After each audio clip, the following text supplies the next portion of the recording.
Welcome to this special edition of the KAJ Masterclass. We have Senior Supreme Court Advocate Vivek Sood, the man who coined the expression, the fundamental right to internet. Apart from a very successful law practice spanning 3 decades, Mr. Sood is a very prolific writer with 6 books behind him and many more to come. His books are pioneering works on the subjects he chooses to write on. His latest book, Progress of Indian Economy, Legislative Pro-Activism since 2015, is being published by Thomson Reuters and is expected to come out in March.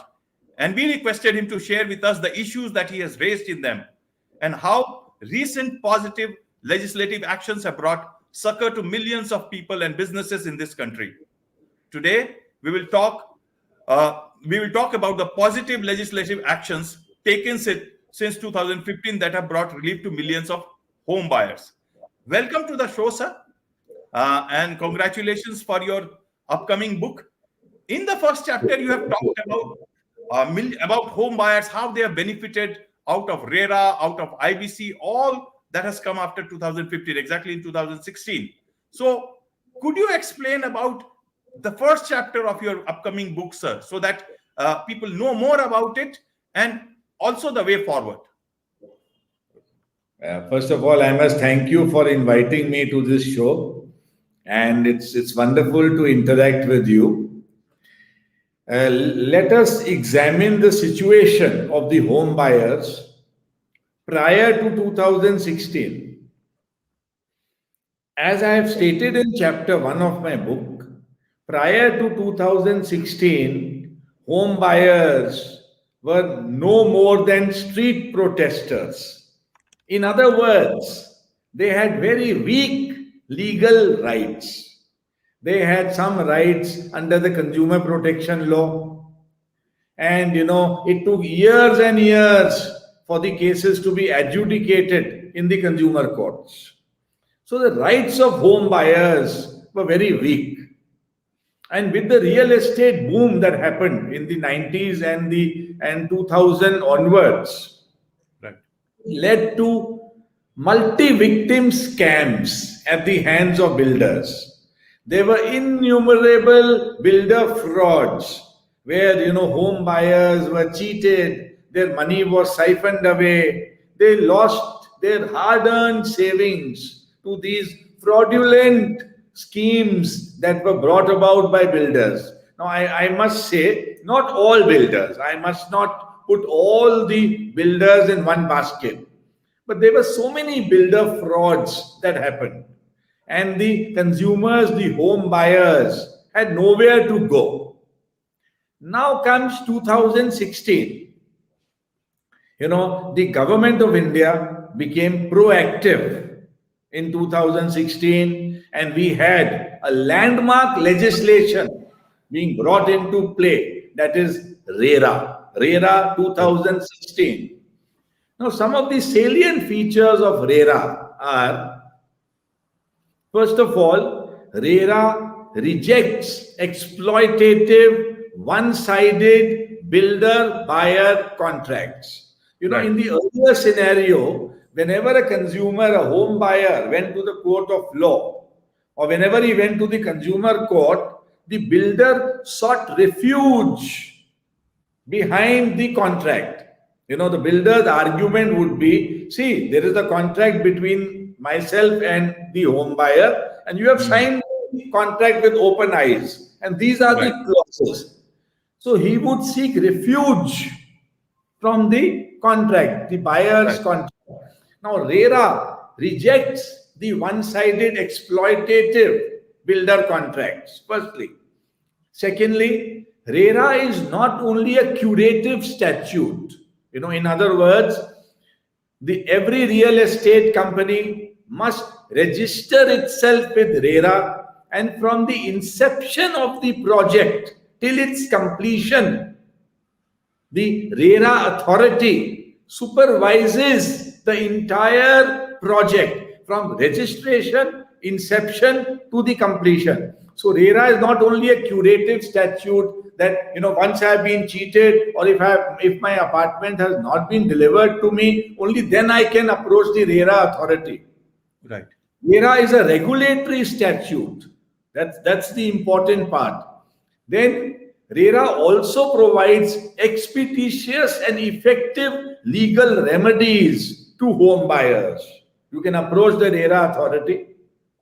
You can put forth your grievances.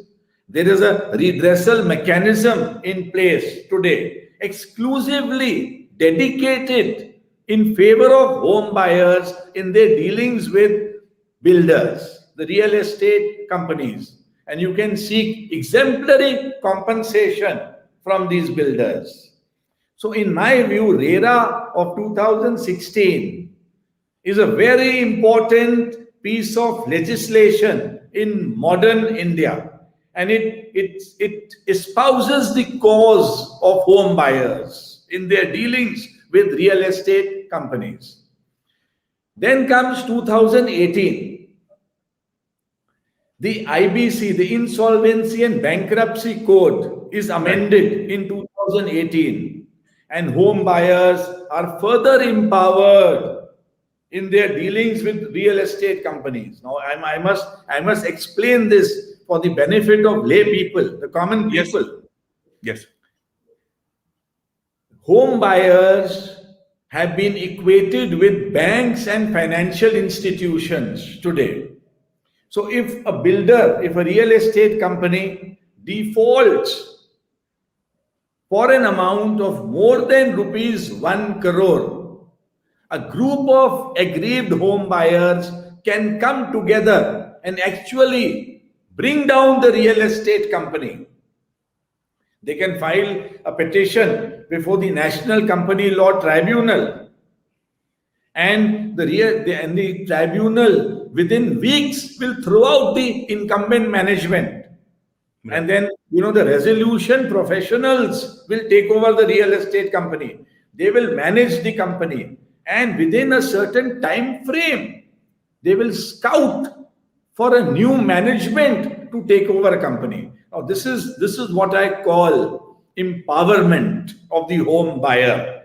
So when you compare the home buyer from the pre-2016 scenario to post-2016 scenario, there is a revolutionary change in favor of the home buyers in their dealings with real estate companies.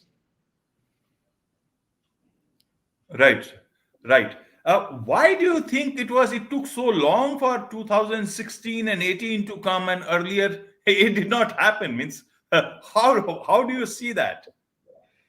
That's a very, very interesting question. It's a loaded question, but I will answer it. I will answer it openly. You need will of the government, and this government, after 2014, the government of India is proactive. It proactively thinks about the common man. It thinks about the consumer. It thinks about the home buyers. Today the Indian economy is not a one-sided Indian economy, only pro-corporates, pro-business houses. I must admire the present government led by Mr. Narendra Modi, our Honorable Prime Minister. Today, there is a holistic view of the Indian economy. Why should economic policies and legislations be only loaded in favor of companies, the corporate world, the business sector? What about the consumer? What about the home buyers?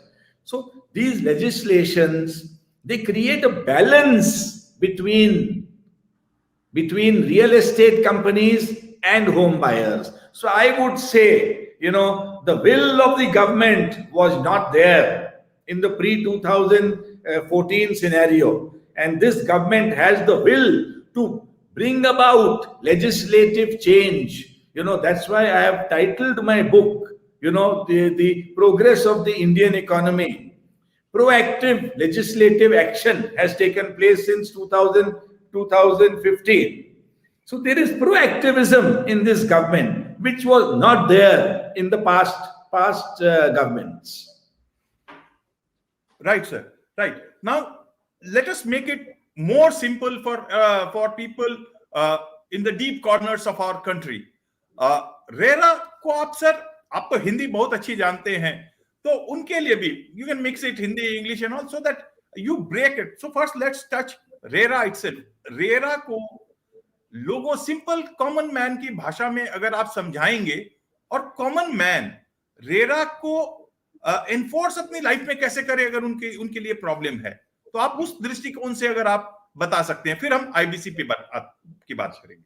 मैं RERA के बारे में ये कहना चाहूंगा कि ये एक ऐसा कानून है जो प्रो होम बायर्स है, प्रो कंज्यूमर्स है. तो अगर आपने कोई घर खरीदना है या कोई अपार्टमेंट बुक करवाना है, तो सबसे पहले आप चेक करिए कि जो कंपनी है, रियल एस्टेट कंपनी है, जो प्रमोटर है, क्या वो रेरा में रजिस्टर्ड है, रेरा अथॉरिटी के पास उनकी रजिस्ट्रेशन है.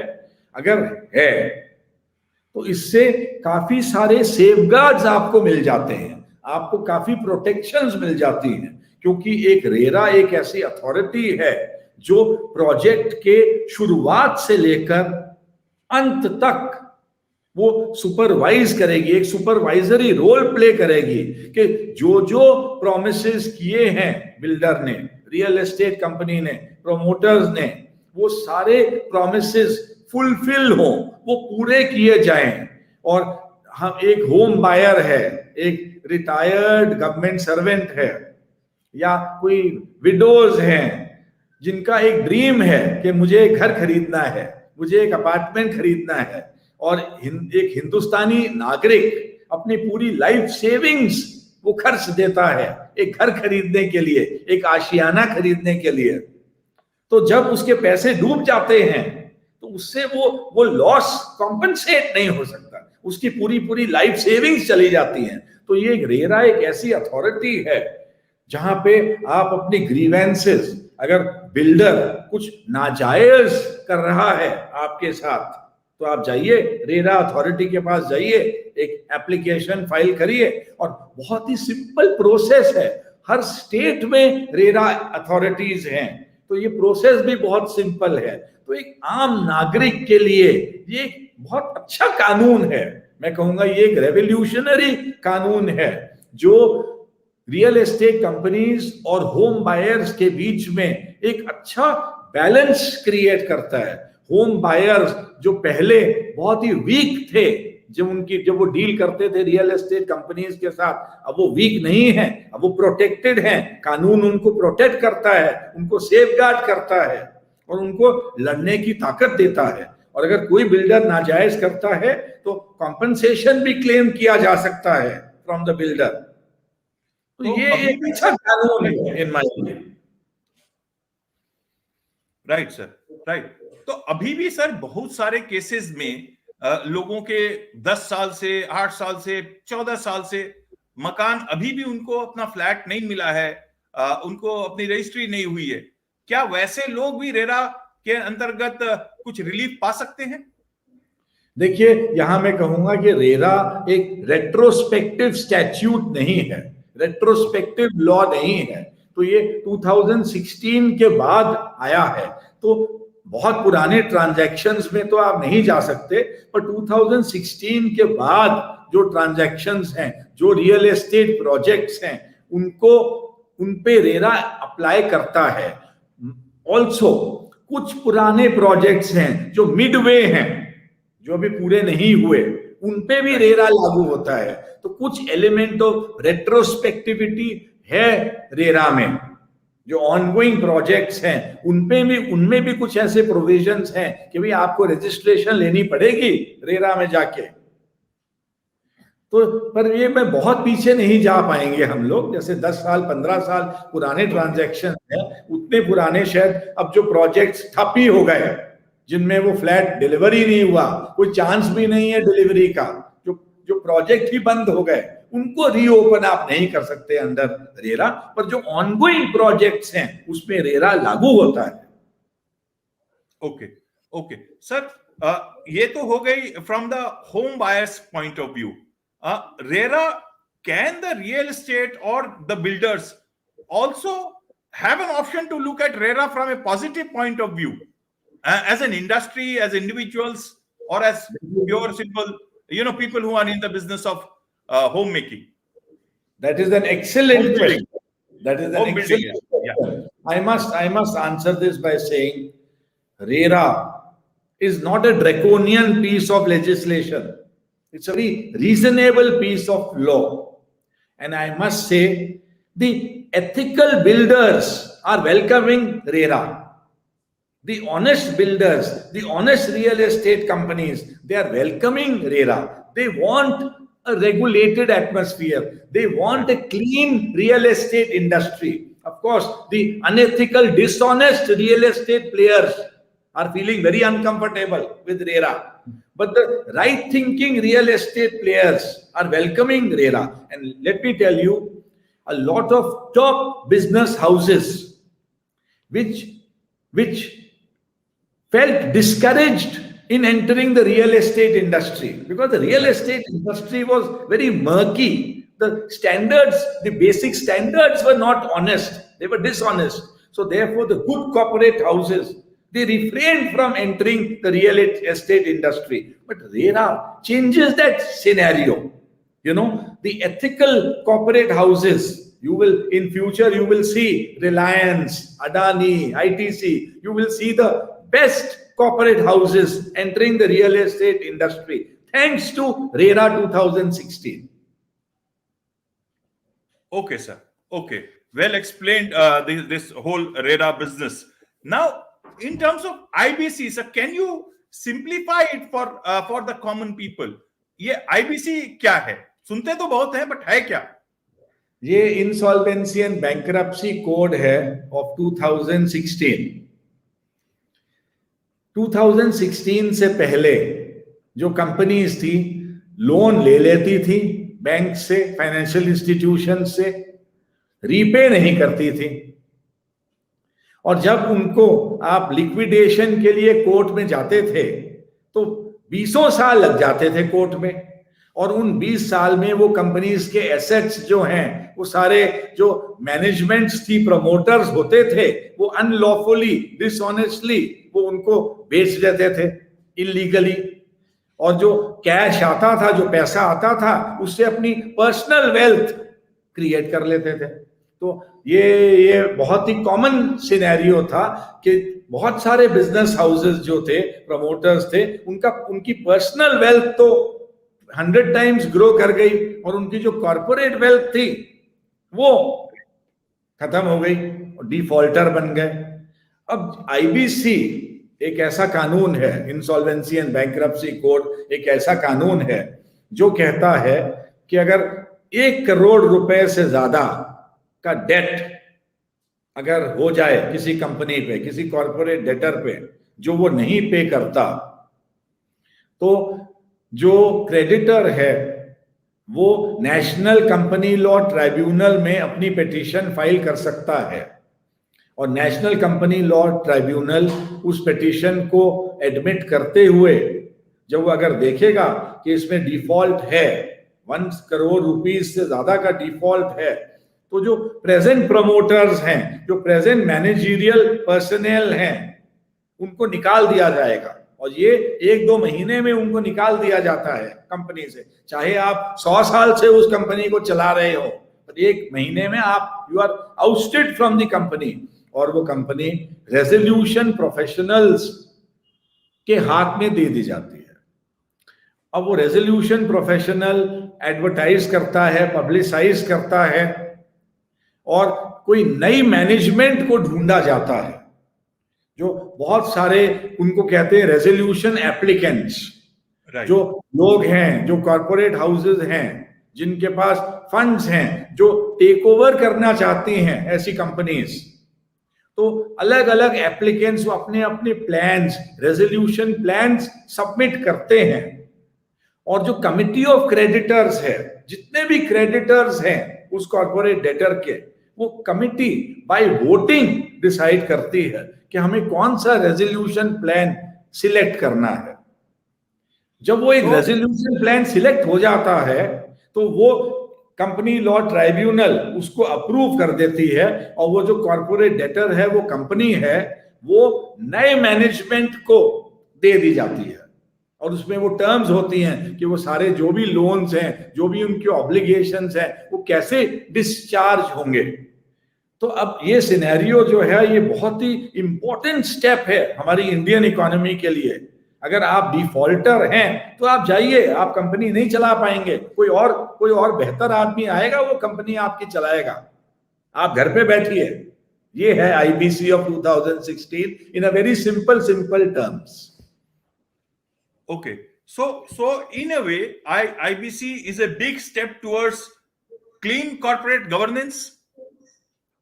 Absolutely correct. Absolutely correct. It cleans the Indian economy. It brings fairness to the Indian economy. और जस्टिस रोहिंगटन नारिमन ने अपनी स्विस रिबन्स की जजमेंट में बोला है कि prior to IBC 2016, Indian economy was a debtor's paradise.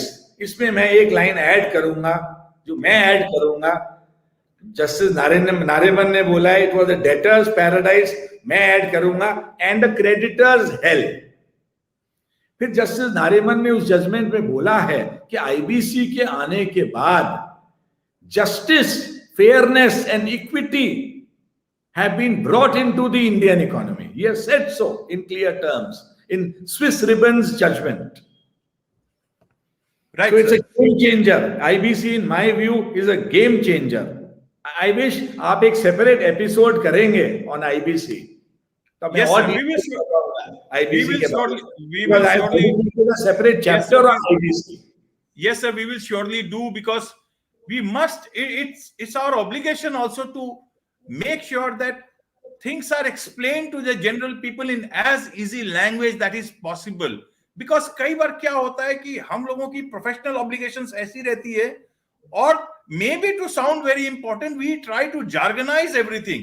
कि अगर हम ऐसी भाषा इस्तेमाल करेंगे या अंग्रेजी ऐसी इस्तेमाल करेंगे या फिर ऐसे शब्दों का इस्तेमाल करेंगे कि हमारी इंपॉर्टेंस बढ़ जाएगी, तो लोगों को लगेगा कि ये सही में जानकार व्यक्ति है, लेकिन ऐसा है नहीं सर। ये आपने बहुत अहम बात कही। तो जो भी मेरी किताबें हैं, I try to make them as simple as possible. I want to demystify complex issues, ताकि एक आम आदमी, आम रीडर है, वो समझ सके, वो रिलेट कर सके, बिल्कुल उसको इंटरेस्टिंग लगे ये सारे सब्जेक्ट। बिल्कुल। So coming back to your book sir, आपने उसमें you must have suggested the way forward कि आगे और क्या क्या किया जा सकता है, करना चाहिए, क्योंकि गवर्नमेंट बहुत ध्यान से पढ़ेगी। बिकॉज इतनी अच्छी बात आपने इसमें निकाल कर लाई है, but there is always room for improvement in any system of governance. तो उसमें आप बता सकेंगे सर आपने क्या क्या सजेशंस किए हैं? बुक आएगी तो मार्च में जब बुक आएगी तो लोग जरूर देखेंगे, बट उसके पहले just for our viewers exactly. मैं बहुत ज्यादा डिटेल में नहीं जाना चाहूंगा, बिकॉज जो बुक का जो मिस्टीक है, जो एक बुक की जो मिस्ट्री है, वो मैं रिवील नहीं करना चाहूंगा। But I must say I have suggested reforms, you know, so that what is the way forward? We have to keep improvising. Our honorable Prime Minister repeatedly says we have to keep improvising, keep growing. Now, one of the suggestions which I have given in chapter 1 on this home buyers issue, we must have special courts for deciding criminal trials in multi-victim cases. ये मैंने एक suggestion दिया है हमारे high courts को, supreme court को, government of India को। इसका मतलब ये है कि जहां पे 100, 200, 300, 500 होम बायर्स के साथ चीटिंग हो गई और एफआईआर दर्ज हो गई और इन्वेस्टिगेशन हो गई, तो मैंने कई केसेस में देखा है जब वो रिकॉर्ड कोर्ट में आता है, जो चीफ मेट्रोपॉलिटन मैजिस्ट्रेट या मैजिस्ट्रेट के कोर्ट में आता है, तो वो जो रिकॉर्ड होता है it runs into thousands of pages और सौयों गवाह होते हैं उसमें, हर विक्टिम गवाह है, बैंक वाले गवाह हैं, बहुत सारे गवाह होते हैं, 500, 600, 1000 गवाह होते हैं। अब ऐसी ट्रायल्स जो हैं उनको एक्सपीडाइट करने के लिए we need special courts to try these real estate scam cases. Otherwise, existing legal system जो है उसमें ऐसे केसेस अगले 100 साल भी ट्रायल कंप्लीट नहीं हो सकती, क्योंकि केसेस इतने हैं, इतने जजेस नहीं हैं, और ये एक एक केस हजारों पेजेस का एविडेंस है इन केसेस में। तो ऐसे केसेस को सेग्रीगेट करके स्पेशल कोर्ट्स बनाए जाएं, ये मेरा एक सजेशन है। और भी कई सजेशन है, अब उसके लिए आप इंतजार करिए जब किताब आएगी। ठीक है sir, very well explained, sir, and you have done quite a good amount of explanation. This is for not only for people who know about this subject, but also for people who have only heard about these things but actually didn't know what these things are all about. More obviously, if people are interested, they will wait for March, and when the book will come out.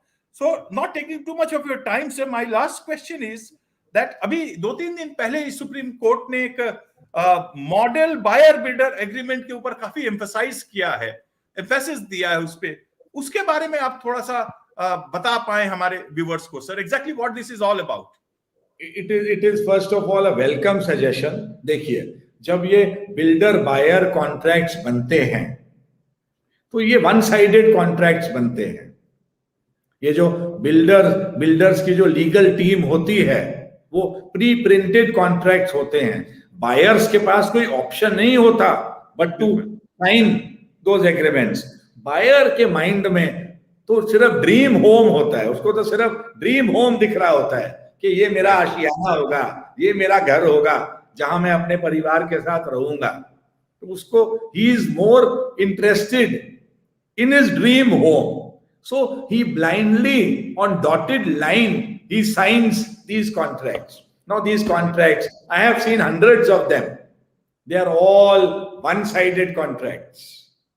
They are not fair and just. In fact, there is a very interesting judgment of Justice Chandrachud, okay, who has delved into these contracts and he has held them to be unconscionable. He has rejected some of these contracts. So this suggestion from the Supreme Court to the government that, instead of giving builders that liberty to make one-sided exploitative contracts, why don't we have model contracts, okay, which apply across the board?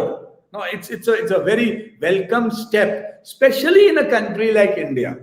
हमारे देश के जो home buyers हैं वो सब लोग जो हैं, they don't have the benefit of legal assistance, या उनके पास कोई लॉ फर्म्स की एडवाइस नहीं है कॉमन मैन के पास। तो वो तो जाता है बिल्डर के दफ्तर में, ब्लाइंडली उसको बिल्डर कहता है, कॉफी का कप पिलाता है, कोक पिलाता है और वो बेचारा साइन कर देता है। तो हमारे इंडियन सिनेरियो के लिए, in my view, these model contracts will go a long way in further giving justice to the home buyers and creating a balance between the rights of the real estate companies and the home buyers. I welcome this move and I am sure the government of India will work on this, and very soon we will have model contracts in place. Right, sir. Right. Thank you very much for your time, sir. You have explained and covered all the issues that you have dealt in your book in the first chapter. For more of the other chapters, obviously, I'll keep coming back to you. And on this note, thank you for your time. And with these words, it's a wrap on this edition of the KAJ Masterclass. Thank you once again, sir. Thank you very much for giving me this opportunity to speak on this platform. Thank you. Thank you.